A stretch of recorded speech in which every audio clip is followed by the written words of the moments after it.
Hello বন্ধুরা, প্রেমের রাজমহল চ্যানেলের তরফ থেকে আমি প্রিয়াঙ্কা। আমাদের ভিডিওগুলোর নোটিফিকেশন সবার আগে পেতে হলে নিচে থাকা সাবস্ক্রাইব বাটনটি ক্লিক করে পাশে থাকুন আর বেল আইকনটি প্রেস করে নিন। আমাদের ভিডিওগুলো লাইক, কমেন্ট এবং শেয়ার করতে মোটেও ভুলবেন না। ধন্যবাদ সবাইকে।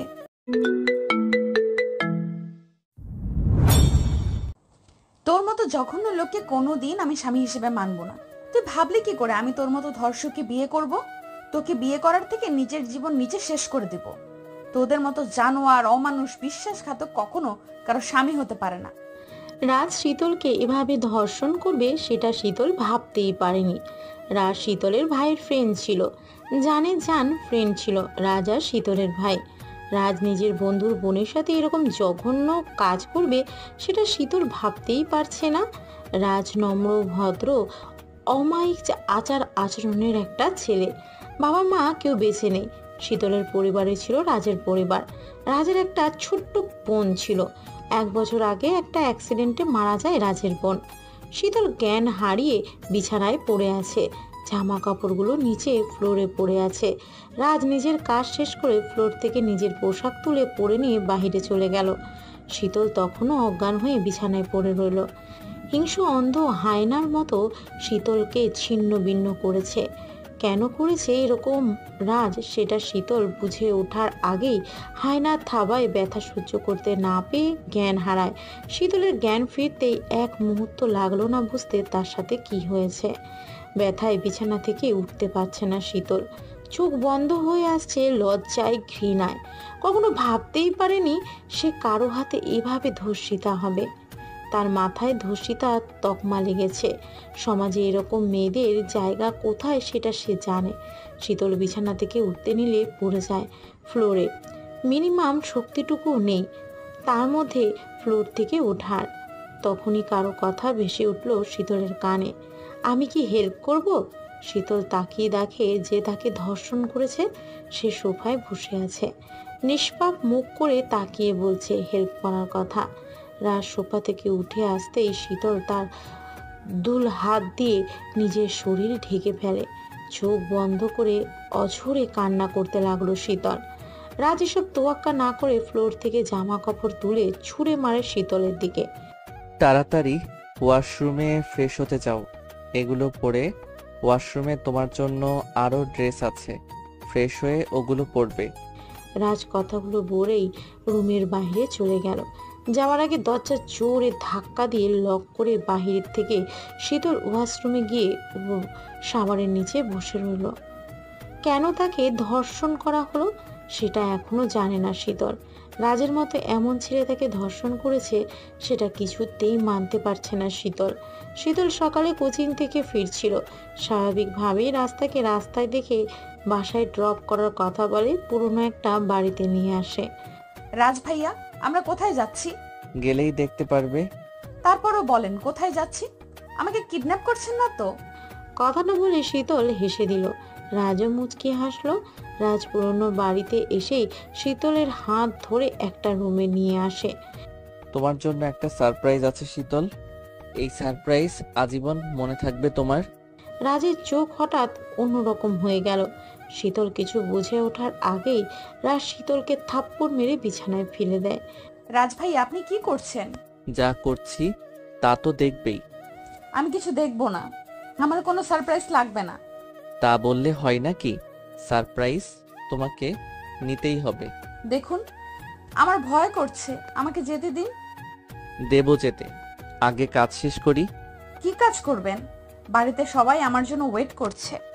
তোমাকে বাড়ি দিয়ে আসবো, আর তোমার বাড়িতেও জানিয়ে দিয়েছি ফোন করে তুমি আমার সাথে আছো। কেউ তোমার জন্য চিন্তা করবে না। রাজ নিজের শার্ট খোলা মাত্রই শীতলের আত্মায় পানি চলে আসে। শার্ট কেন খুলছেন আপনি? তুমি সিনেমা দেখো না ডিয়ার? শার্ট খুলে কি করে?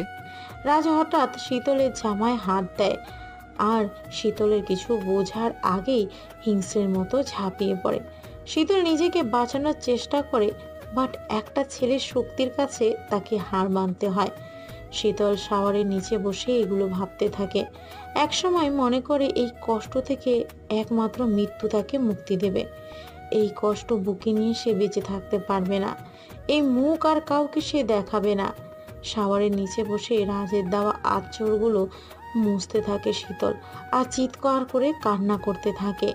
শীতল শাওয়ারের নিচে কাঁদতে কাঁদতে জ্ঞান হারিয়ে ফেলে। এদিকে বিকাল হয়েছে। শীতলের বাবা রাজকে ফোন করে বলে শীতলকে বাড়িতে নিয়ে আসতে। রাজ চালাকি করে বলে তার কিছু কাজিন আছে যারা দেশের বাইরে থেকে এসেছে, তাদের সাথে শীতল গল্প করে সময় কাটাচ্ছে, আসতে লেট হবে। শীতলের খেয়াল রাখতে বলেছে শীতলের বাবা।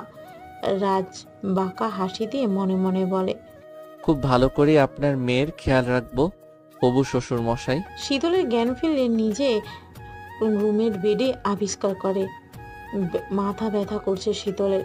সে তো ওয়াশরুমে ছিল, এখানে কিভাবে এলো? শীতল খেয়াল করলো তার গায়ে শুকনো জামা। এই জামা যে রাজ পরিয়েছে সেটা ভাবতে তার বেশি সময় লাগেনি। রাজ রুমে ঢুকে শীতলের কাছে যায়। ওয়াশরুমে পড়েছিলে, আমার বাসার পানি তো সব শেষ করে দিলে তুমি গোসল করে। শীতল ঘৃণা নিয়ে রাজের দিকে তাকালো। তোমার জামা আমি চেঞ্জ করেছি, এটাতে রিয়্যাক্ট করার কিছু নেই। শীতল এবার মুখ খুলল। আপনি কি মানুষ না জানোয়ার? এত বড় জঘন্য অপরাধ করেও আমার সামনে কথা বলছেন? আপনার মধ্যে বিবেক বলে কিছু নেই? নিজের বন্ধুর বোনের সাথে এমন জঘন্য কাজ করতে আপনার এতটুকু লাগলো না? আমার পরিবার আপনাকে কত বিশ্বাস করে, আর আপনি কিনা এই বিশ্বাসের মর্যাদা রাখলেন না। রাজ শীতলের কোনো কথাই শুনছে না, এমন একটা ভাব করছে যেন সে কিছুই শুনতে পায়নি। রাজ আপন মনে নিজের কাজ করছে, কিসব পেপার দেখছে রাজ। শীতল আবার বলল, আপনার মতো ভালো মানুষের মুখোশ পরা লোকেরা অবশ্য এসব করে।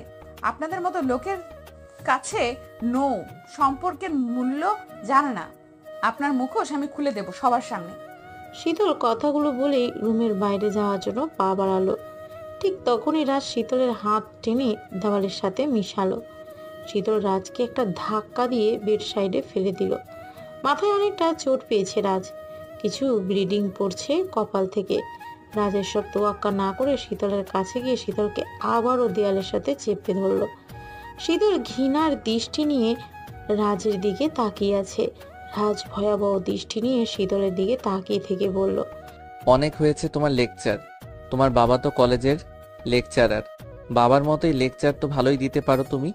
তোমার যে অবস্থা করেছি আমি, তাতে কারোর সামনে মুখ দেখাতে পারবে না তুমি।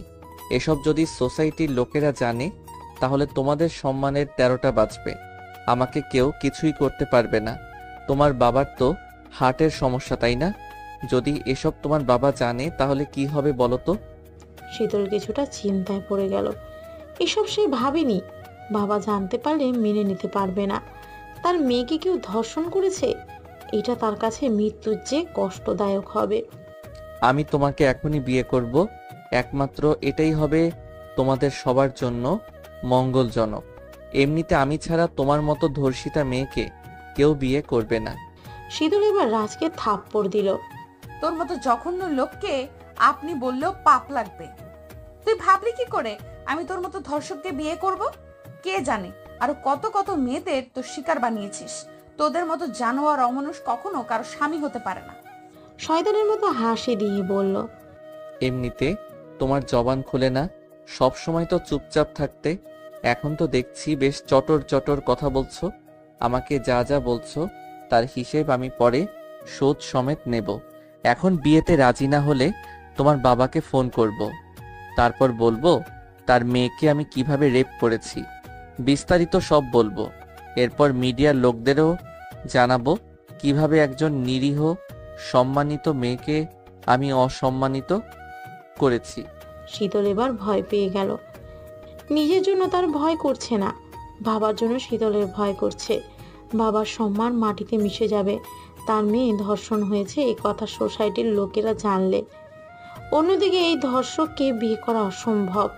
বিয়ে করলে প্রতি রাতেই এই জানোয়ার তাকে বৈধভাবে ধর্ষণ করবে, তাতে কোনো সন্দেহ নেই। শীতল কি করবে ভেবে পাচ্ছে না।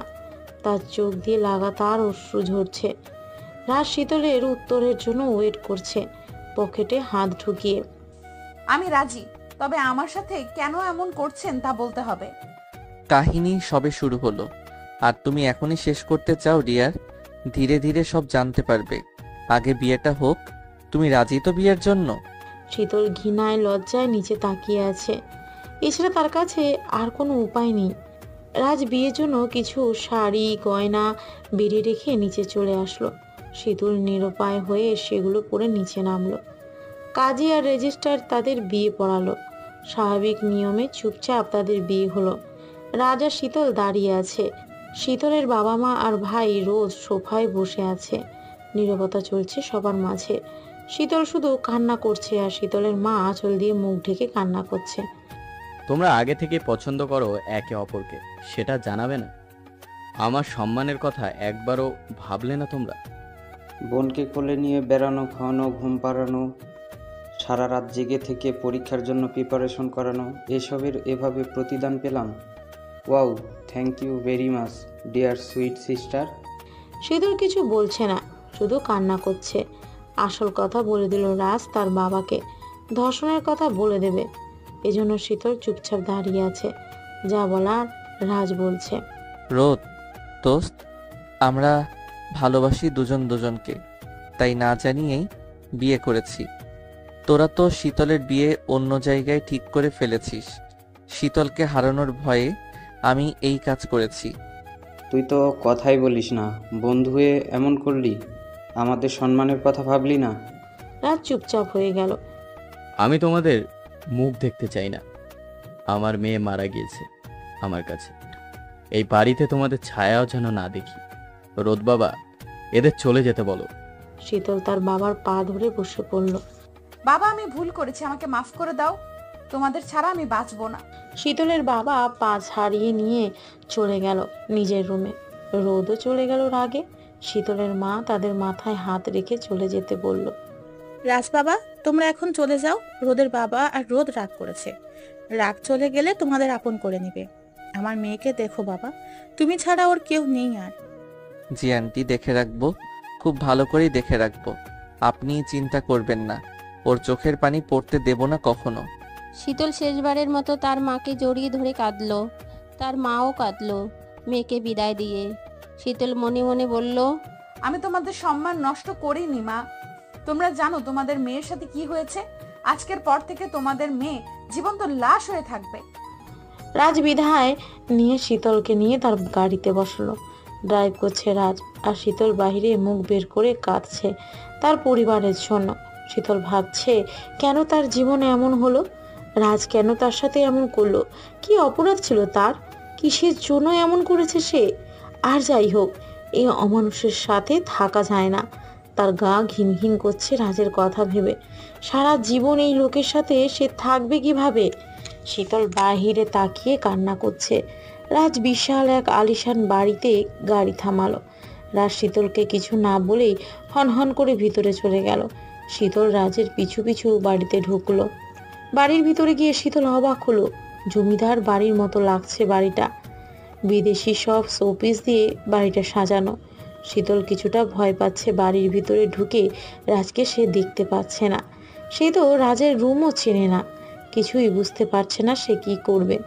অবশ্য যার স্বামী রাজের মতো হয় তার সব কিছু নিজেই বুঝতে হয়। শীতল ধীরে ধীরে রুমে ঢুকলো। রুমে দেখে শীতলের মনে হলো যে কোনো অন্ধকার বাঘের রুমে ঢুকেছে। হঠাৎ রাজ ওয়াশরুম থেকে টাওয়াল পরে বের হলো। রাজ শীতলকে খেয়াল করেনি। রাজ ফোনে কথা বলছে আর এক হাত দিয়ে টাওয়ালটা খুলছে। টাওয়াল খোলার সাথে সাথে শীতল একটা চিৎকার দিল। তুমি এখানে যে? আমাকে দেখতে ইচ্ছে করছিল বুঝি? আবার আদর নিতে এসেছো তাই না ডিয়ার? কাছে এসো, একটু আদর করে দেই। রাজ মুচকি হেসে কথাগুলো বলল টাওয়াল পরতে পরতে। আপনাকে আমার জুতাও দেখতে চায় না। আপনার আদরের থেকে পুরো গায়ে আগুন জ্বালিয়ে দেব, তবু আপনার নোংরা ছোঁয়া নিজের গায়ে লাগাবো না। এত তেজ তোমার! তোমার এই অ্যাটিটিউডের জন্য মন চায় প্রেমে পড়ি। তোমাকে ভালোবাসতে ইচ্ছে করে খুব। নেশা নেশা লাগে তোমার অ্যাটিটিউড দেখে। রাজ শীতলের কোমর জড়িয়ে ধরে বলল কথাগুলো। শীতল রাজকে এক ঝটকা দিয়ে সরিয়ে দিল। রাজ মুচকি হাসলো শুধু। আপনার মতো জানোয়ার কাউকে কখনো ভালোবাসতে পারে না, কারো প্রেমেও পড়ে না ধর্ষকরা, কারো ভালোবাসার যোগ্যও না আপনার মতো জঘন্য লোক। আপনাকে কখনো কেউ ভালোবাসতে পারে না, কেউ আমাকে কেউ ভালোবাসবে না বললেই তো আমি তোমাকে বিয়ে করলাম। তুমি না চাইলেও আমার কাছেই তুমি থাকবে সারা জীবন। স্বামী হিসেবে তোমার আমাকেই ভালোবাসতে হবে। স্বামী যেমন হোক তাকেই তোমাদের মতো মেয়েরা ভালোবাসে। আমি ভালোবাসবো আপনাকে। কুকুরকে ভালোবাসা ঢের ভালো এর চাইতেও। বিয়ে করার ছিল তাহলে আমাকে ধর্ষণ কেন করলেন? শীতল কাঁদতে কাঁদতে কথাগুলো বলল। রাজ শীতলের খুব কাছে এসে শীতলের চোখগুলো মুছে দিল। তোমাকে জোর করে বিয়ে করলে তুমি আমার কাছে থাকতে না। তোমার পরিবার তোমাকে আমার কাছ থেকে নিয়ে যেত, ডিভোর্স করিয়ে দিত আমাদের। তখন তোমার এবং তোমাদের থেকে আমার প্রতিশোধ নেওয়া হতো না জান। প্রতিশোধ? কিসের প্রতিশোধ? কি করেছি আমি? আমার পরিবার কি করেছে? আজ আপনাকে বলতেই হবে। আপনি কেন এরকম করলেন? রাজ আবার শীতলের কাছে গিয়ে কানে কানে বলল। কাহিনী সবে শুরু, বলে দিলে তো জোশ শেষ হয়ে যাবে। তোমার আমার কাছ থেকে মুক্তি নেই। কখনো আমার কাছ থেকে চলে যেতে না পারো, তাই তোমাকে ধর্ষণ করেছি আমি।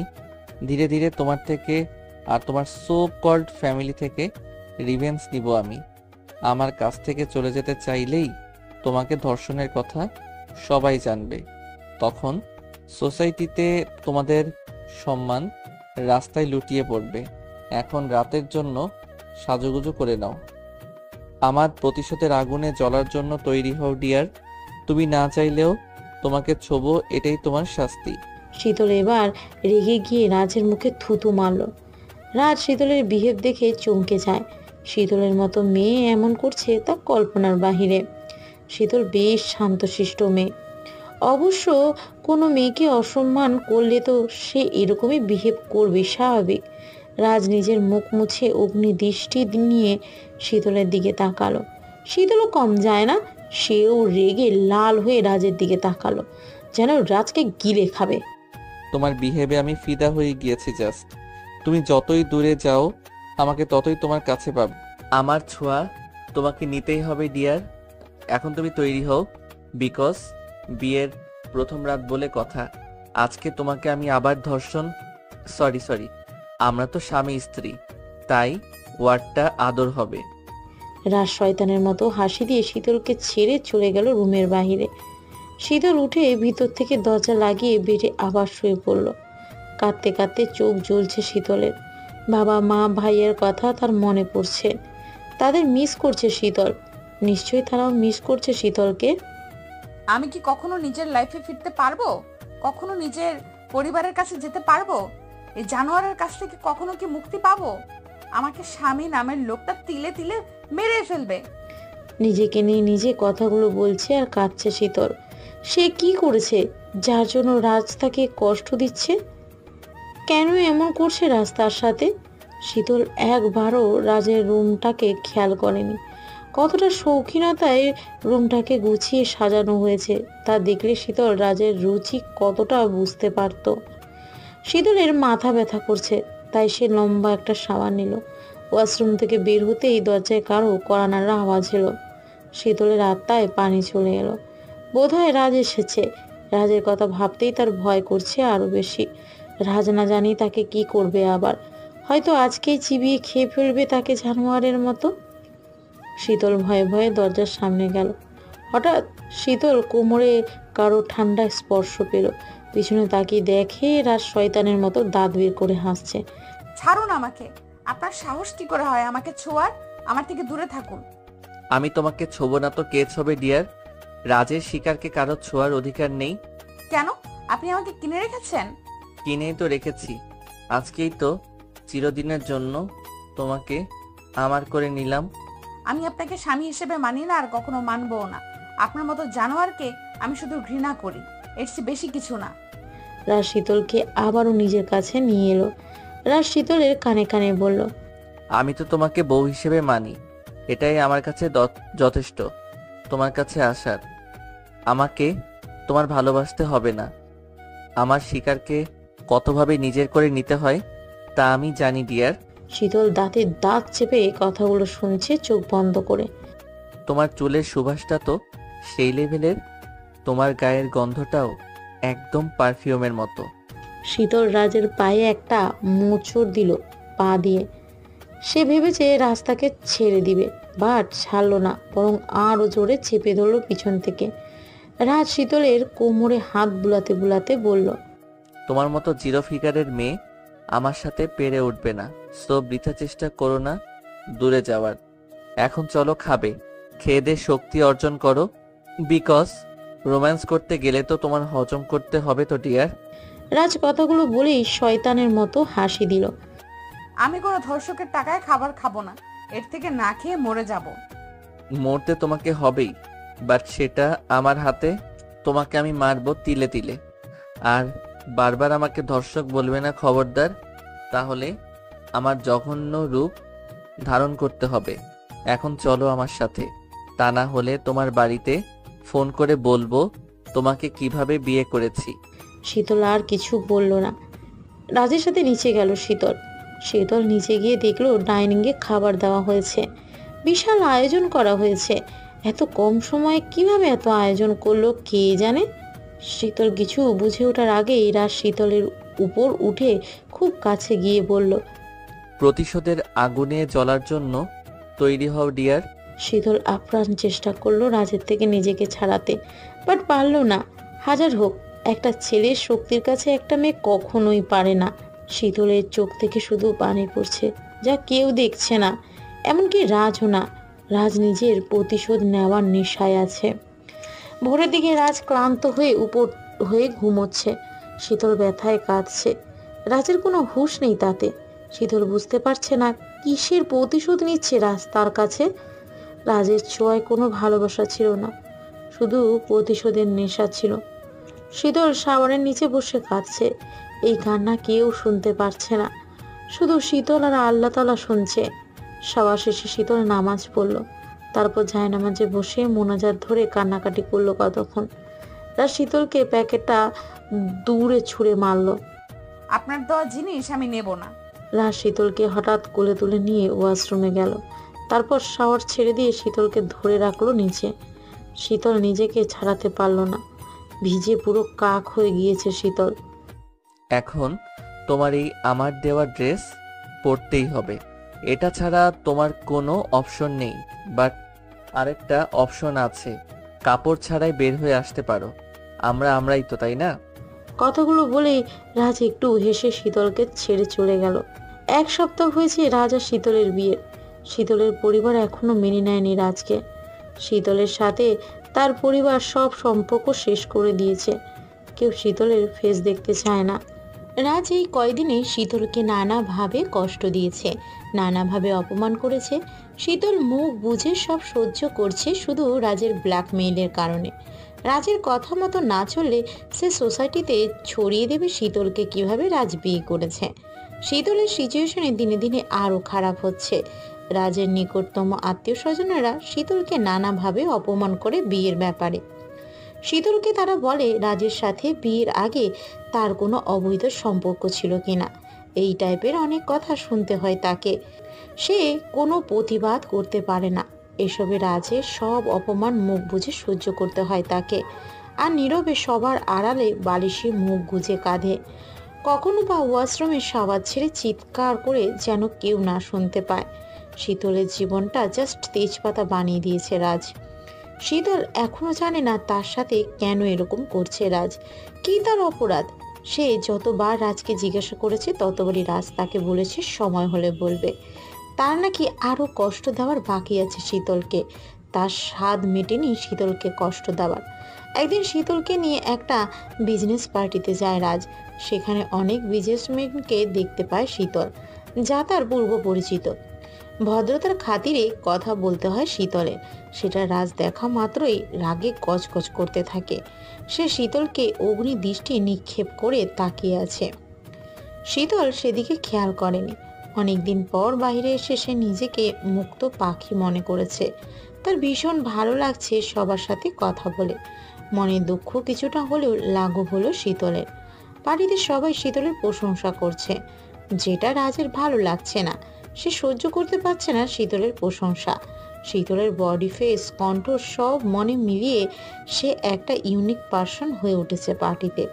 সবাই তার সাথে কথা বলার জন্য পাগল হয়ে গিয়েছে। রাজ তো এসব দেখে একের পর এক ড্রিঙ্কস করছে। মুখে কিছু বলতেও পারছে না শীতলকে সবার সামনে। একটা লোক রাজকে বলল, মিস্টার রাজ, আপনি লাইফে একটা ভালো কাজ করেছেন। মিসেস শীতলকে বিয়ে করে ওনার মতো লেডিকে কাছে পাওয়া মানে আসমানে হাত পাওয়া। আপনার সফলতা মিসেস শীতলের মতো ভাগ্যমতীর হাত দিয়েই তত্তর করে উপরে উঠবেন দেখবেন। আরেকটা লোক বলল, মিস্টার রাজ, আপনার ওয়াইফ এত সুন্দরী, কি বলবো। দেখবেন আপনাকে ছেড়ে আবার চলে না যায়। আপনার বয়সের সাথে ওনার বয়সের তফাৎ আছে। এমন ওয়াইফরা সাধারণত সমবয়সী হাজব্যান্ড লাইক করে। ভালো করে আগলে রাখবেন আপনার ওয়াইফকে, যেন আপনাকে লাইফ থেকে বাদ না দেয়। কথাগুলো বলেই সবাই রাজকে নিয়ে হাসাহাসি করলো। শীতল একটু সাইডে আসতেই রাজা তার হাত গাড়িতে বসিয়ে দেয় আর পার্টি থেকে কাউকে কিছু না বলে চলে আসে শীতলকে নিয়ে। রাজ রাগে চরম সীমায় পৌঁছেছে। সে শীতলের উপর প্রচণ্ড রেগে গিয়েছে। পার্টিতে যা যা হয়েছে তা সব শীতলের জন্যই হয়েছে সেটা রাজ মনে করছে। আজকে সে শীতলকে তার অন্য একটা রূপ দেখাবে যা শীতল ভাবতেও পারবে না। শীতল চেঞ্জ করে শুতে গেল। রাজ তখন রুমের বাহিরে ছিল। শীতল যখনই ঘুমের চোখে লেগে গেল তখনই রাজ তাকে এক ঝটকায় বেডে বসিয়ে দিল। কি হয়েছে, ঘুমাতে দিবেন না? আমার ঘুম হারাম করে দিয়ে তুমি ঘুমাবে, তাই না? আমি কখন আপনার ঘুম হারাম করলাম? আমি এখন ঘুমাবো। আপনি বেশি খেয়ে ফেলেছেন, তাই উল্টাপাল্টা বলেছেন। তুমি কি করেছো, তাই না? তুমি তোমার প্রেমিকদের দিয়ে আমাকে অপমান করেছো। তোমার প্রেমিকদের সাথে যখন হাসাহাসি করছিলে তখন তোমার ঘুম কোথায় গিয়েছিল? কি সব আজে বাজে কথা বলছেন? ওনারা সোসাইটির মান্যগণ্য লোক, ভদ্রতার খাতিরে কথা বলেছি। ওইসব জানোয়ারদের ভদ্র বলবে না, খবরদার।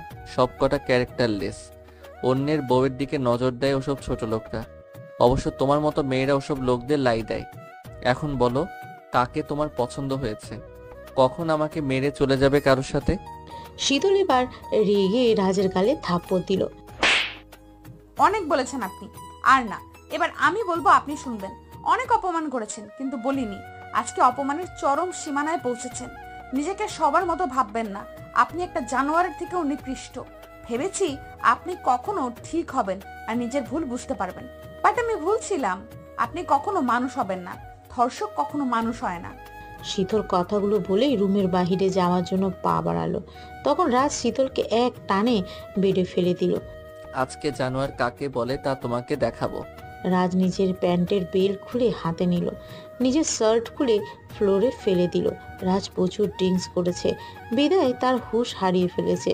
রাজ একটা ওড়না দিয়ে শীতলের হাত পা মুখ বেঁধে ফেলল, যেন চিৎকার আওয়াজ কেউ না শুনতে পায়। শীতলের কিছু বুঝে ওঠার আগে রাজ বেল্ট দিয়ে অমানুষের মতো শীতলকে আঘাত করতে থাকে। ইচ্ছে মতো আঘাত করতে থাকে শীতলকে, আর শীতল চিৎকার করে কান্না করতে থাকে, বাট কেউ শুনতে পায় না তার আওয়াজ। শীতল ব্যথায় জ্ঞান হারায় এক সময়, বাট রাজ তখনও থামেনি। সে শীতলকে মেরে মেরে লাল বানিয়ে দিচ্ছে শীতলের গায়ে। এক পর্যায়ে রাজ মাতাল হয়ে জ্ঞান হারিয়ে শীতলের পাশে উপর হয়ে শুয়ে পড়ে। নিজেও জানে না সে আজ কি করেছে। অমানুষের মতো শীতলকে মেরেছে, তার কোনো ভ্রুক্ষেপ নেই। সকাল হয়েছে, শীতলের জ্ঞান ফিরেছে।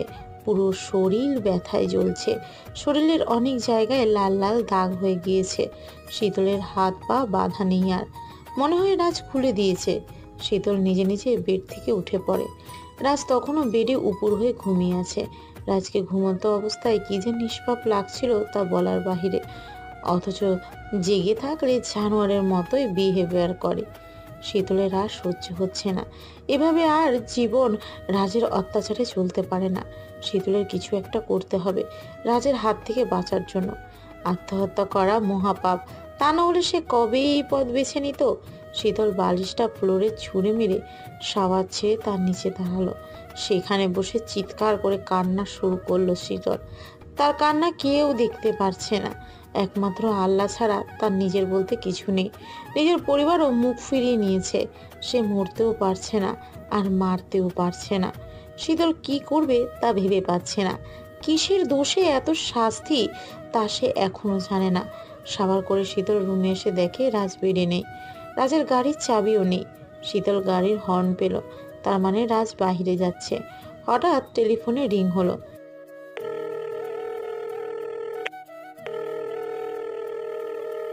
এ সময় কে ফোন করলো সেটাই ভাবছে শীতল। শীতল সংকোচ নিয়ে ফোনটা ধরলো।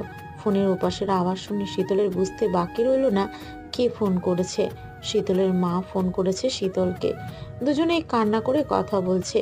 শীতলের মা শীতলকে একটা পার্কে দেখা করতে বলেছেন। কি যেন জরুরি কথা বলবে শীতলকে। হঠাৎ একটা রুমের সামনে এসে থমকে দাঁড়ালো। এই রুমের চাবি রাজের কাছে থাকে, কারো ঢোকা নিষেধ এই রুমে।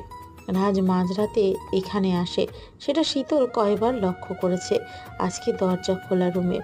এই সুযোগে শীতলের রুমের ভিতরে কি আছে সেটা দেখার। শীতল বড্ড কৌতূহল হচ্ছে রুমের ভিতরে যাওয়ার। শীতল দেরি না করে সেখানে গেল। রুমটা দেখে মনে হচ্ছে কোনো মেয়ের রুম এটা। মেয়েদের জামা কাপড় কসমেটিক্স দেখেই বুঝলো শীতল। বেশ ভালো করে দেখলো রুমটা। হঠাৎ টেবিলের উপর দুটো ডায়েরি দেখতে পেল। একটাতে রাজ লেখা আর একটাতে রোজা লেখা। পার্সোনাল ডায়েরি দুটোই। শীতল ভাবলো রাজের বিষয়ে এখানে কিছু থাকতে পারে। রাজের বোন কিভাবে মারা গিয়েছে সেটা শীতল জানে, বাট তবুও রোজার ডায়েরি পড়তে ইচ্ছে হলো শীতলের। শীতল প্রথমে রোজার ডায়েরি খুলে পড়তে শুরু করলো। রোজা, আমি রোজা। বাবা মা কেউই নেই আমার, তবে একটা ভাই আছে। বাবা মার আদরে ভাইয়া আমাকে মানুষ করেছে। ভাইয়া আমাকে নিজের জীবনের থেকে বেশি ভালোবাসে। আমার জন্য নিজের জীবন দিতে পারে। আমিও একজনকে ভালোবাসি। সে আমাকে ভালোবাসে কিনা তা জানি না, তবে তার চোখ দেখে বুঝেছি সে আমাকে ভালোবাসে। শীতল বুঝতে পারলো রোজা একজনকে ভালোবাসে। তারপরেও কিছু পৃষ্ঠা খালি।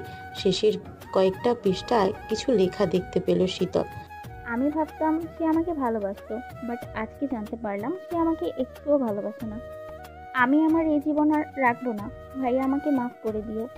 শীতল বুঝতে পারলো রোজা আত্মহত্যা করেছে, বাট সে যাকে ভালোবাসতো তার নাম লেখা না থাকায় শীতল তা জানতে পারলো না। এরপর শীতল রাজের ডায়েরি খুলে পড়তে শুরু করলো। আমি আমার বোনকে ভীষণ ভালোবাসি। তার জন্য জীবনের সব সুখ কোরবানি দিতে পারি। আমি খুব রাগী, জেদি আর কঠোর টাইপ, বাট আমার এই কঠোর টাইপে সুখের পরশ নিয়ে এলো আমার ভালোবাসা শীতল। I love you very much her. যে কোনো কিছুর বিনিময়ে আমি ওকে চাই। আজও আমি আমার ভালোবাসাকে নিজের মনের কথা বলতে পারিনি।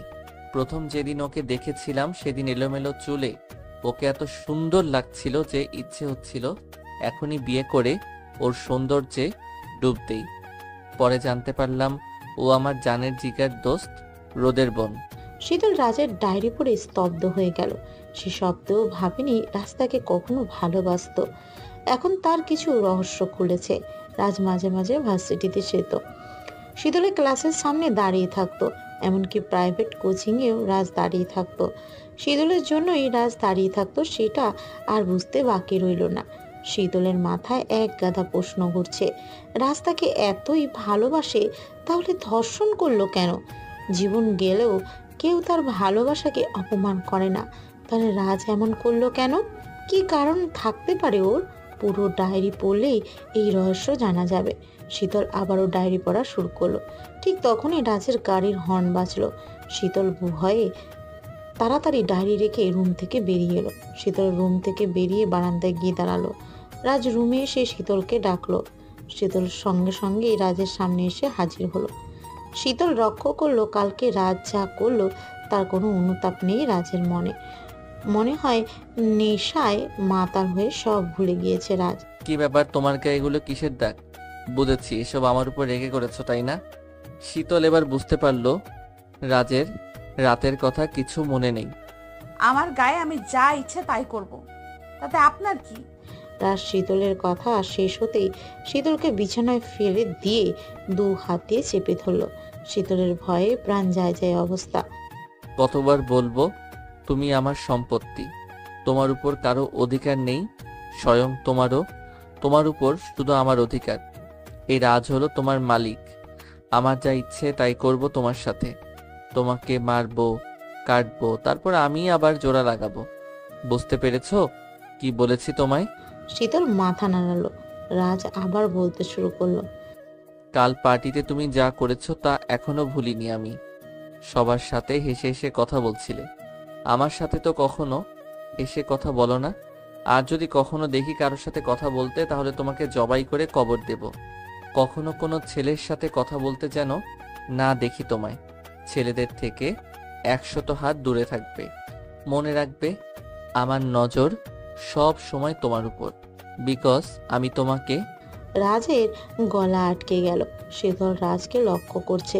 সে কি কখনো শীতলকে ভালোবাসতো নাকি? শীতলের মাথায় অনেকগুলো প্রশ্ন ঘুরঘুর করছে। রোজার মৃত্যুর কারণ কি? সে কাকে ভালোবাসতো? কি কারণে সুইসাইড করলো? রাজ কেন শীতলের সাথে এমন জঘন্য বিহেভিয়ার করছে? রোজার ঘটনার সাথে রাজের শীতলের সাথে যা করছে সেগুলোর সম্পর্ক কি? শীতল এটা বুঝতে পেরেছে। রোজার সুইসাইডের সাথে নিশ্চয়ই তার কোনো ভূমিকা আছে। একমাত্র রোজার ডায়েরি পড়ে সব রহস্যের উত্তর দিতে রাজ বাড়িতে থাকাকালীন স্টাডি রুমে গিয়ে ডায়েরি পড়া সম্ভব না। পুরো বাড়ি খালি, বাট দারোয়ান পাহারা দিচ্ছে এই জমিদারের মতো দেখতে বাড়িটাকে। শীতল যে পালাবে তারও উপায় নেই। দারোয়ান 1 সেকেন্ডের জন্য মেইন ডোর থেকে সরছে না। রাতে রেস্তোরাঁ থেকে খাবার আনিয়ে নিজের টুকু খেয়ে রাজ বেডে উপর হয়ে ঘুমিয়ে পড়ল। শীতল ভেবেছে তার জন্য খাবার আনেনি বোধ হয়। শীতল বেডে যেতেই দেখলো টেবিলের উপর খাবারের প্যাকেট। হঠাৎ শীতল কোমরে কারো হাতের ঠান্ডায় স্পর্শ পেল, আর ঘাড়ে পেল গরম নিঃশ্বাস। গায়ের গন্ধ বেশ চেনা লাগলো শীতলের। এতদিনে রাজের গায়ের গন্ধ বেশ চিনতে পেরেছে শীতল। পেছনে চোখ খুলে তাকাতে শীতল কাউকে দেখতে পেল না। দরজার পর্দা কিছুটা নড়ে উঠল। শীতল দৌড়ে রুমে গিয়ে দেখে রাজ যেমনভাবে ঘুমিয়েছিল তেমনভাবে ঘুমিয়ে আছে এখনো। শীতল রাজকে ছাড়িয়ে শাড়ি ঠিক করে স্টাডি রুমে গেল। ডায়েরিটা নিয়ে পড়তে শুরু করলো। সেখানে বিভিন্ন ঘটনার কথা লেখা ছিল। শীতল যেখানে সেখানে যেত, রাজও সেখানে সেখানে যেত। সেসব কিছু ঘটনার কথা লেখা ছিল। শীতল যেদিন যে রঙের ড্রেস পরতো তাও লেখা আছে ডায়েরিতে। ডায়েরিতে একটা জিনিস দেখে শীতলের চোখ আটকে গেল। শীতল ডায়েরিতে একটা নূপুর দেখতে পেল, যেটা ও কক্সবাজারে বেড়াতে গিয়ে সমুদ্রে ফেলে দিয়েছিল। শীতলের নূপুর সমুদ্রে যখন পড়ে গিয়েছিল তখন ওই স্থানে হাঙ্গর উঠানামা করছিল, যার জন্য নূপুরটা সেখানে ফেলে কাঁদতে কাঁদতে হোটেলে ফিরে আসতে হয়েছিল। তারপর হোটেল স্টাফের কাছ থেকে জানতে পেরেছিল একটা ছেলে নূপুর আনতে নাকি হাঙ্গরকে উপেক্ষা করে সমুদ্রে লাফ দিয়েছিল। শীতলের বুঝতে বাকি রইল না সেই ছেলে রাজ ছিল। রাস্তাকে এত ভালোবাসে আগে থেকে, আর সেটা শীতল জানতেও পারল না। এই জন্যই তো শীতল মাঝে মাঝে তার পছন্দের জিনিসগুলো রুমে দেখতে পায়। রাজ তার পছন্দ অপছন্দগুলো জানে, এজন্যই তো এসব করে। শীতল রাজের ডায়েরিতে আরেকটা পেজ পেল, ছেঁড়া, যেটাতে রোজা লেখা ছিল। সম্ভবত রাজ রোজার ডায়েরির একটা পেজ ছিঁড়ে তার এখানে রেখেছে।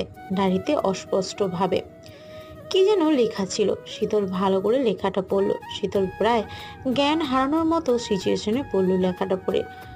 রোদ লেখা ছিল পেজের নিচে, সেখানে আমি তোমাকে ভালোবাসি রোদ। এই লেখাটা স্পষ্ট ছিল। শীতল বুঝতে পারল রোজা তার ভাইয়াকে ভালোবাসতো, বাট তার ভাইয়া কি রোজাকে ভালোবাসতো? আর রোদ কিভাবে রোজাকে ধোঁকা দিল? কি এমন করেছিল রোদ? শীতলের মাথা নষ্ট হয়ে যাচ্ছে এতগুলো প্রশ্নের সম্মুখীন হয়ে। তবে সে একটা ধারণা পেয়েছে, বোধহয় রাজ তার বোনের মৃত্যুর জন্য শীতলের ভাইয়াকে দোষী বানিয়েছে, আর রোদের উপর প্রতিশোধ নেওয়ার জন্য শীতলকে এভাবে কষ্ট দিয়ে যাচ্ছে।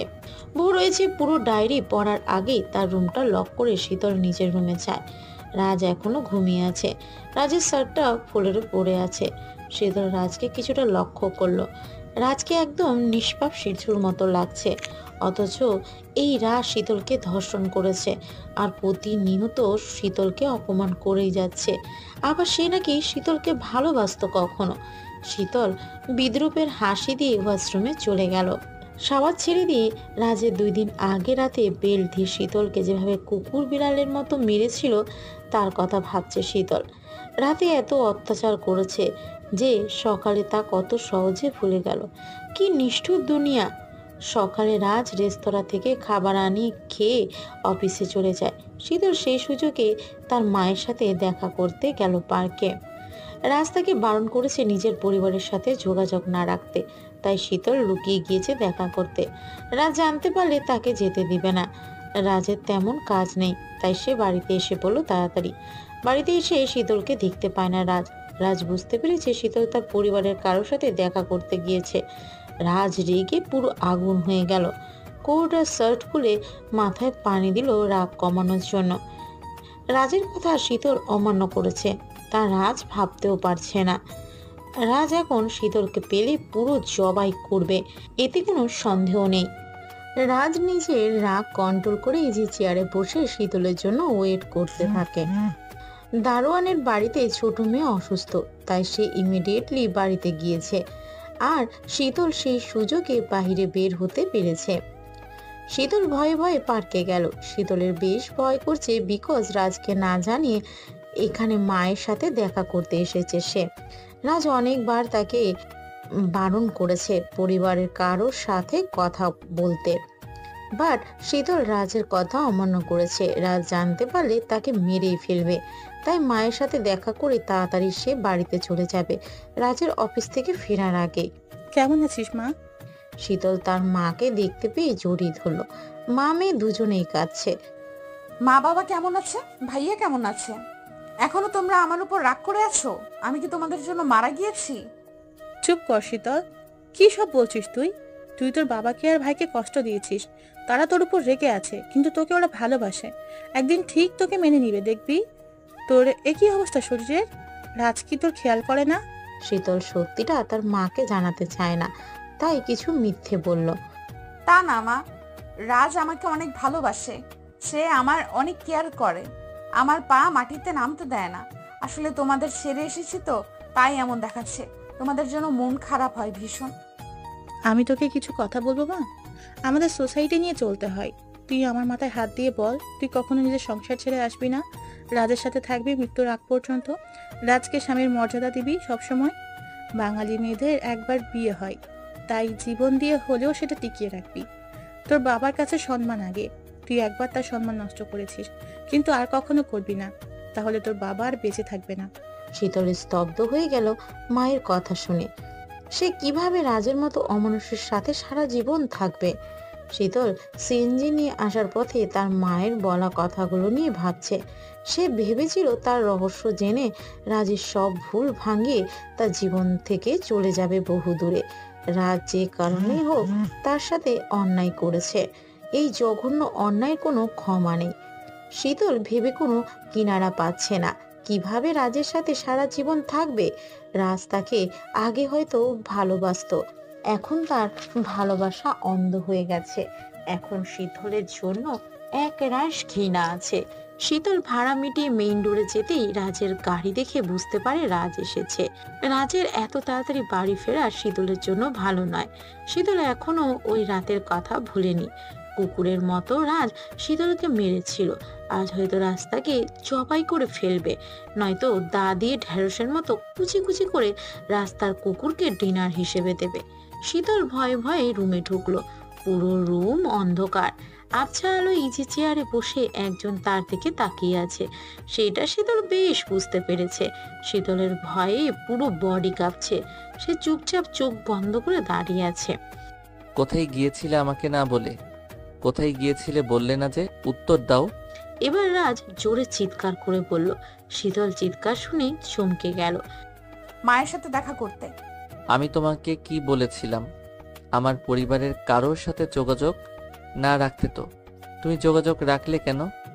আমার কথা অমান্য করছো কেন? এত বড় সাহস তোমার হলো কি করে? শীতল এবার ভয়ে কান্না করে দিল। জাস্ট স্টপ, তোমার কান্না বন্ধ করো। তুমি আমার কথা অমান্য করেছো, এর শাস্তি তোমায় পেতেই হবে। তুমি কি ভেবেছো আমি কিছু বুঝি না? মায়ের সাথে প্ল্যান করে আমাকে মারার জন্য দেখা করতে গিয়েছিল, তাই না? তা কিভাবে মারবে আমাকে তা ঠিক করেছো? আমার কথা অমান্য করার শাস্তি তোমাকে পেতেই হবে। রাজ ওই দিনের মতো আবার নিজের বেল্ট খুলে শীতলের কাছাকাছি আসতে শুরু করলো। শীতল ভয়ে ভয়ে পিছুচ্ছে, রাজ এগোচ্ছে। শীতল কিছু বলছে না, বিকজ সে জানে রাজকে বোঝালেও বুঝবে না। রাজ শীতলের হাত ধরেই শীতল জ্ঞান হারালো। শীতল রাজের উপর জ্ঞান হারিয়ে পড়ে গেল। রাতে শীতলের জ্ঞান ফিরল। জ্ঞান হারিয়ে ভালো হয়েছে, অন্তত রাজের অত্যাচারের হাত থেকে বাঁচা গেল। শীতল চোখ বুলিয়ে রাজকে খুঁজলো, বাট পেল না তাকে। এই সুযোগে শীতল লুকানি ডায়েরি নিয়ে ওয়াশরুমে গিয়ে ডোর লক করলো। ডায়েরিটা পড়া শুরু করলো আবার। আমার লাইফে একটা বন্ধু ছিল, রোদ, যাকে আমি ভীষণ বিশ্বাস করতাম, বাট সে আমার বিশ্বাস ভেঙে ফেললো। আমার কলিজার টুকরো বোনকে সে সুইসাইড করতে বাধ্য করেছে। কেন করলো এরকম আমাদের সাথে? আমি আমার বোনের প্রতিশোধ নিয়ে ছাড়ব। রক্তের বদলে রক্ত, খুনের বদলে খুন, আর অপমানের বদলে অপমান। আমি ছাড়ব না কাউকে। এজন্য আমাকে যা করতে হবে তাই করব। প্রয়োজনে নিজের ভালোবাসা কোরবানি দেব, তবুও নিজের কলিজার টুকরো বোনের প্রতিশোধ নিয়ে ছাড়ব। আমি ছাড়ব না কাউকে, সব ধ্বংস করে দেব। রোদ, তুই আমার বোনের সাথে যে অন্যায় করেছিস তা তোর বোনের সাথে করব 1000 গুণ বেশি। শীতল কিছুটা নিঃশ্বাস নিয়ে আবার পড়তে শুরু করলো। কয়েকটা পাতা খালি, তারপর দুটো পাতাতে লাল কালি দিয়ে কিছু লেখা। আমি রাজ, আমি একজনকে ভালোবাসি, জীবনের থেকেও বেশি ভালোবাসি তাকে। কিন্তু আজকে আমি আমার ভালোবাসাকে ত্যাগ করছি। আজকে আমি আমার ভালোবাসাকে অপমান করব। যে কোনো ভালোবাসার মানুষ তার ভালোবাসার সাথে করে না। শীতলকে কখনো নিজের মনের কথা বলিনি, না বলে ভালো করেছি। ও জানলে হয়তো ওর সাথে কোনো জঘন্য কিছু করতে পারতাম না। ওকে কখনো জানতেও দেব না ওকে কখনো ভালোবাসতাম আমি। নিজের ভালোবাসাকে কোরবানি দিলাম আদরের বোনের জন্য। নিজের কলিজার টুকরো আদরের বোনের নিস্তব্ধ রক্তাক্ত দেহটা আমি কবরে রেখেছি। আমার বোনটা একা থাকতে পারতো না কখনো, ওর একা থাকতে ভয় করতো, কিন্তু এখন ওকে একা থাকতে হচ্ছে।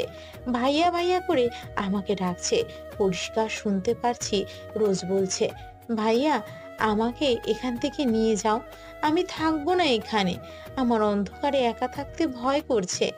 বোন, তোর গা ছুঁয়ে প্রতিজ্ঞা করেছিলাম, তোকে যারা কষ্ট দিয়েছে তাদের দ্বিগুণ কষ্ট আমি ফিরিয়ে দেব।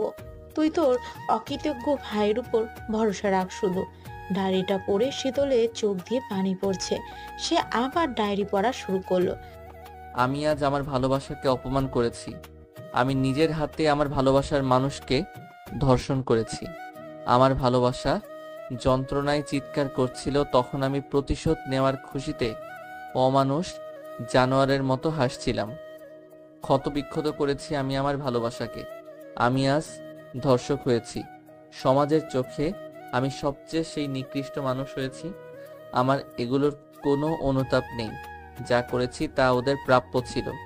আমি আমার বোনের কষ্টের, দুঃখের, যন্ত্রণার প্রতিশোধ নেব। এখন থেকে 1000 গুণ কষ্ট দেব শীতলকে, কারণ এ আমার বোনের হত্যাকারীর বোন। এটাই ওর সবচেয়ে বড় অপরাধ।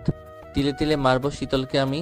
তারপর রোদকে বোঝাবো বোনের সাথে অন্যায় হলে কেমন লাগে। ওর কাছ থেকে চিরদিনের মতো শীতলকে কেড়ে নেব। রোজ শুধু তাকিয়ে দেখবে, বাট কিছুই করতে পারবে না। এভাবেই আমি আমার আদরের বোনের প্রতিশোধ নেব। ইচ্ছে করলে রোদকে 1 সেকেন্ডেই মেরে ফেলতাম, ঘাট থেকে ওর মাথাটা আলাদা করে দিতাম, বাট তা করিনি। একেবারে মেরে ফেললে তো মনের মতো প্রতিশোধ নেওয়া হবে না। তিলে তিলে যন্ত্রণা দিয়ে মারবো ওকে, তারপর ওর পরিবারকে। সবাই আমার শত্রু, কাউকে আমি ছাড়বো না। শীতল পুরো ডায়েরি পড়ে স্তব্ধ হয়ে গেল। রাজ তাকে আর তার ভাই রোদকে এত ঘৃণা করে জাস্ট বলার বাহিরে। প্রতিশোধের নেশায় রাজ পাগল হয়ে গেছে। যে শীতলকে সে ভালোবাসতো তাকে সে এখন ঘৃণা করে, প্রতিনিয়ত তার উপর নির্মম অত্যাচার করে। রাজ তার প্রতিশোধ নিচ্ছে, কিন্তু এভাবে আর কতদিন? শীতল মানছে তার ভাই দোষ করেছে, বিশাল অপরাধ করেছে, তারপরও সব কিছুর একটা সীমা আছে। শীতল তো কোনো অপরাধ করেনি, তাহলে ওকে কেন শাস্তি পেতে হচ্ছে? রোদের বোন হওয়া কি তার অপরাধ? এতে শীতলের তো কোনো হাত নেই। রাজকে যেভাবেই হোক থামাতে হবে। একজনের ভুলের জন্য এতগুলো জীবন নষ্ট হবে কেন? রাজের কোনো অধিকার নেই শীতলের জীবন নষ্ট করা। রাজকে সকল পরিস্থিতি বোঝাতে হবে ঠান্ডা মাথায়, আর রোদের কাছ থেকেও সত্যিটা জানতে হবে। এসবের জন্য সময় প্রয়োজন। আগে রাজকে প্রতিশোধ নেওয়া থেকে থামাতে হবে, না হলে রাজ সবার জীবন নষ্ট করে দেবে। বিকালে রাজ বাড়িতে এসে দুপুরের খাবার খাচ্ছে। রেস্তোরাঁ নয়, শীতলের হাতের খাবার। রাজ প্রথমে অবাক হয়েছিল কিছুটা। শীতল ডায়েরি থেকে রাজের পছন্দের খাবারের কথা জেনে রান্না করেছে। শীতলের হাতের রান্না বেশ ভালো, সবাই তার রান্না খেয়ে সারা জীবন মনে রাখবে এমন রান্না করে ও। শীতল জানে মানুষকে ইমপ্রেস করতে হলে রান্না হলো সবচেয়ে বড় হাতিয়ার। রাজ চুপচাপ খাবারগুলো খেলো। শীতল খেয়েছে কিনা তা একবার জিজ্ঞাসা করেনি। রাজ যখন খাবার খাচ্ছিল তখন রাজকে একদম ইনোসেন্ট এর মতো লাগছিল। শীতলের অনেক মায়া হচ্ছে রাজের জন্য।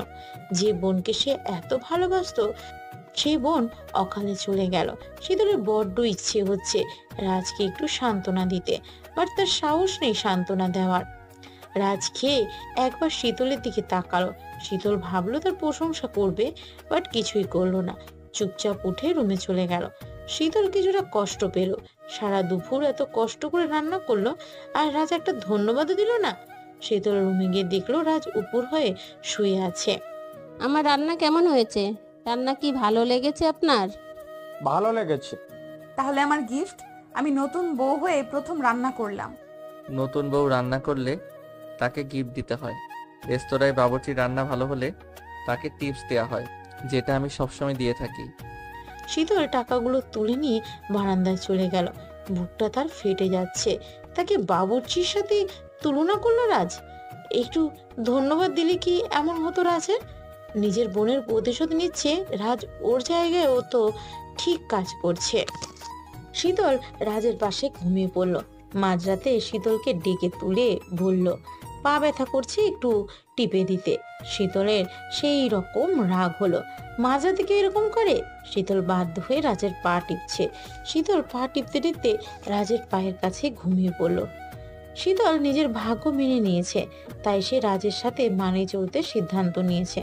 বাট রাজের মতো সিংহকে নিজের বশে এনে সংসার করা একরকম সোজা কাজ নয়। শীতল অনেকবার চেষ্টা করেছে রাজকে বোঝাতে সে রাজের সাথে থাকতে চায়, তার সাথে সংসার করে সারা জীবন কাটিয়ে দিতে চায়, সবকিছু ভুলে সুখের সমুদ্রে ভাসতে চায় শীতল। বিকজ বিয়ে তো একবারই হয়, উপরওয়ালার ইচ্ছে হয়েছে বলে রাজের সাথে তার বিয়ে হয়েছে। শীতল রাজকে নানাভাবে ইমপ্রেস করার চেষ্টা করে। এই তো সেদিন সব ভুলে কিচেনে গিয়েছিল রান্না করতে রাজের পছন্দ মতো। কিচেনে গিয়ে দেখে দুটো শেফ রান্না করছে। রাজ দুটো শেফ এনেছে রান্না করতে, সেটা শীতলকে বলার প্রয়োজন মনে করলো না। অনেক হয়েছে, আর থাকবো না রাজের সাথে। একটা মানুষকে আমি মানুষ বানাতে চেয়েছিলাম, আমাকে বিন্দু মাত্র সম্মান করে না। কেন থাকবো এখানে?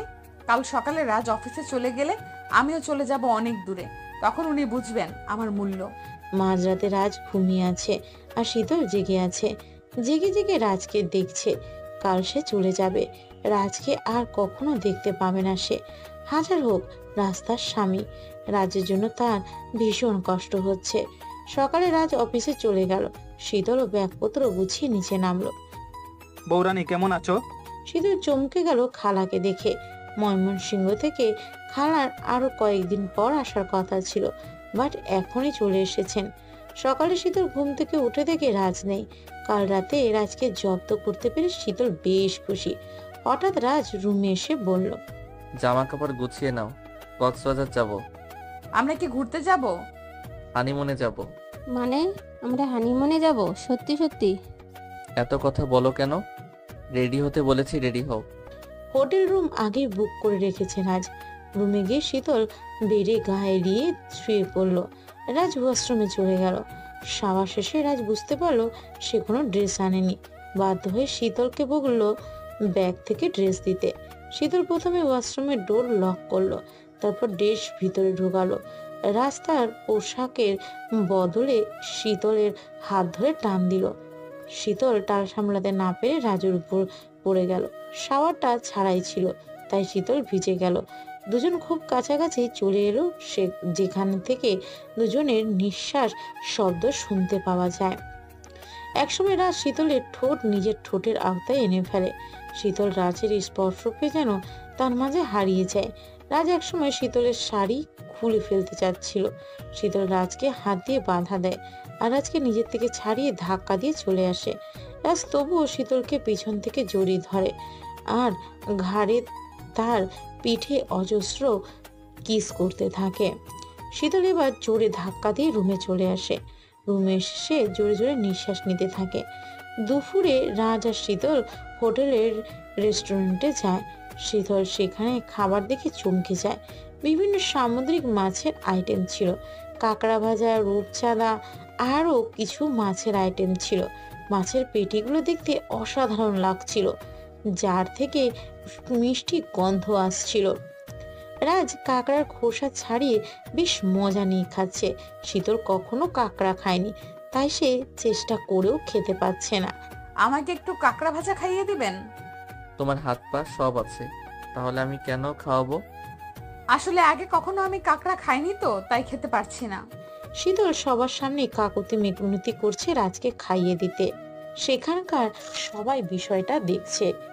রাজ রেগে একাকার হয়ে শীতলকে খাইয়ে দিচ্ছে, খোসা ছাড়িয়ে কাঁকড়া খাওয়াচ্ছে, রসালো গরম গরম। শীতল খেয়ে বেশ মজা পাচ্ছে। কাঁকড়ার থেকে রাজের হাতটা বেশি মজা লাগছে শীতলের। শীতল চেটে চেটে রাজের হাত খাচ্ছে, যেন রাজের হাতে কোনো অমৃত আছে। শীতল এত খেতে পারে সেটা শীতলও জানতো না।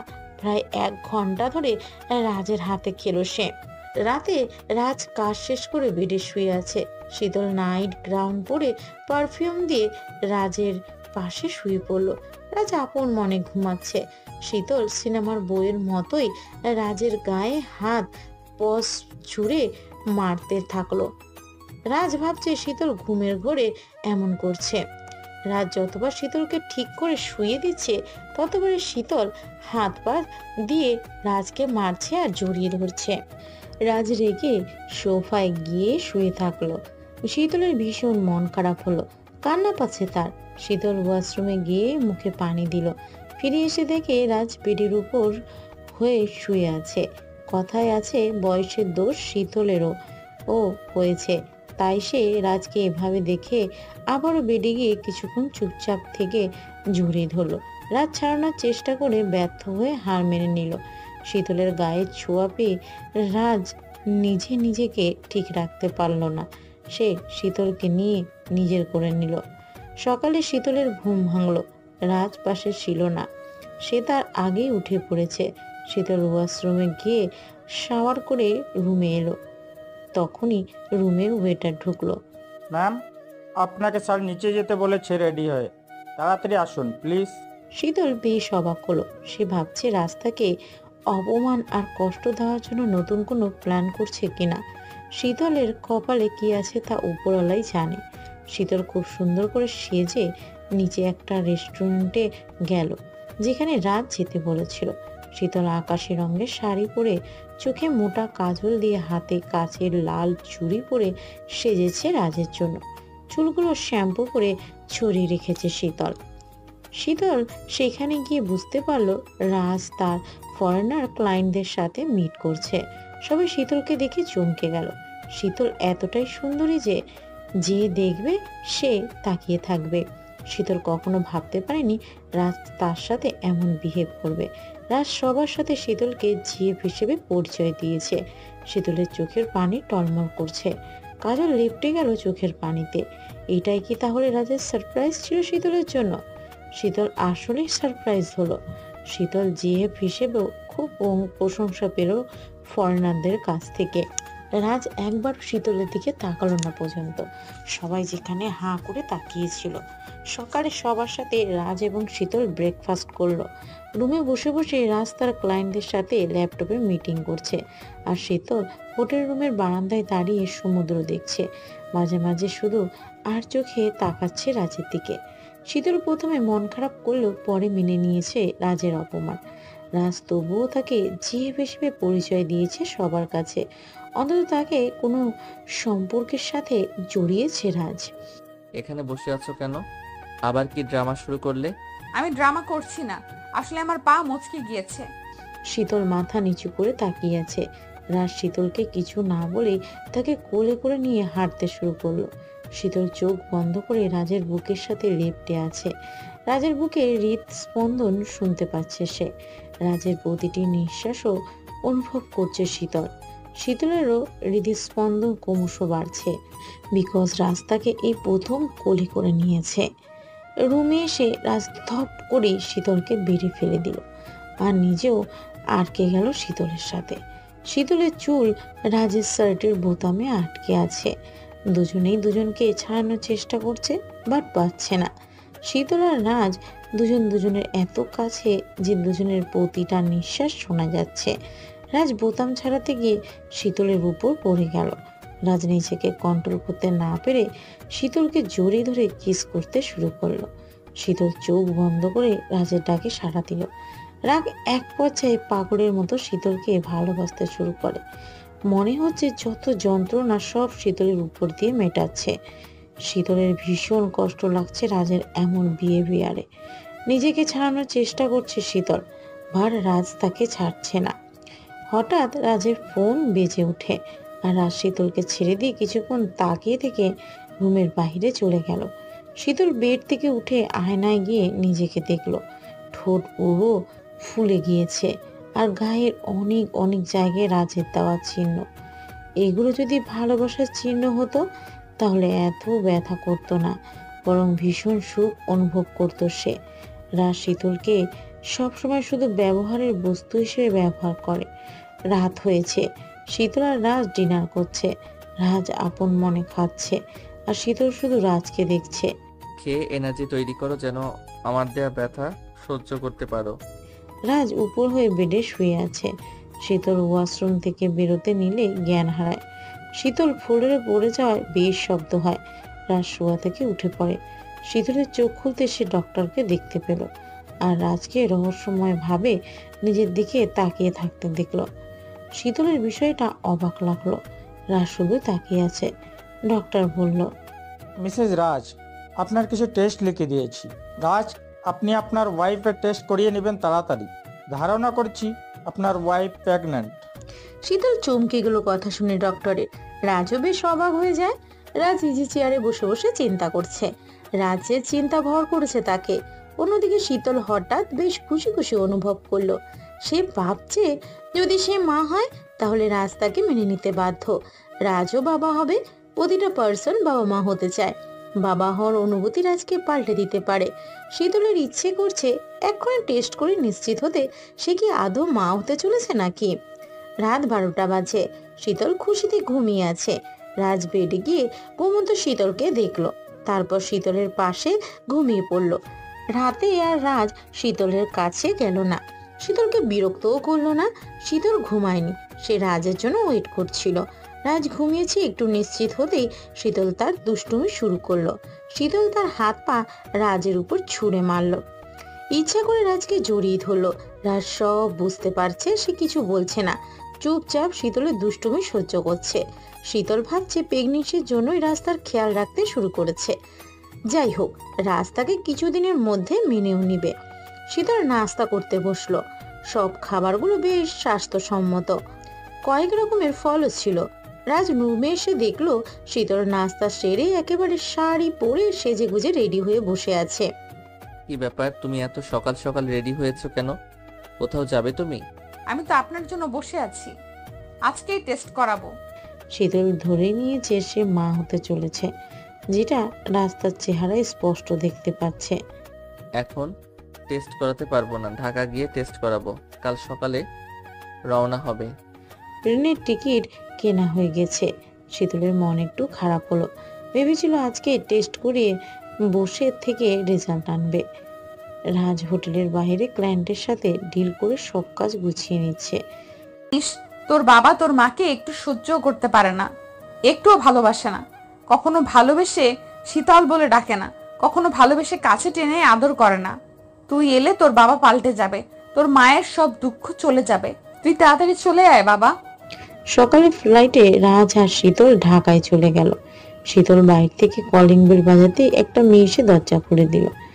রাত হয়েছে, রাজ এখনো বাসায় আসেনি। সেই দুপুরে বাড়িতে দিয়ে শীতলকে না বলে কোথায় যেন চলে গিয়েছে রাজ। শীতল ইজি চেয়ারে বসে পেটে হাত বোলাচ্ছে। সে ধরেই নিচ্ছে তার গর্ভে রাজের সন্তান এসেছে। হঠাৎ রাজ রুমে এলো। দরজায় জোরে লক করে দিয়ে ওয়াশরুমে চলে গেল রাজ। যাওয়ার সময় শীতলকে একবার দেখলো রাজ। শীতল ইজি চেয়ারে থেকে উঠে দাঁড়িয়ে রইল রাজের আসার শব্দ শুনে। রাজ ওয়াশরুমে গিয়ে বুঝতে পারলো সে কোনো ড্রেস আনেনি। এদিকে রাজ নিজের ভেজা কাপড় খুলে ফেলেছে।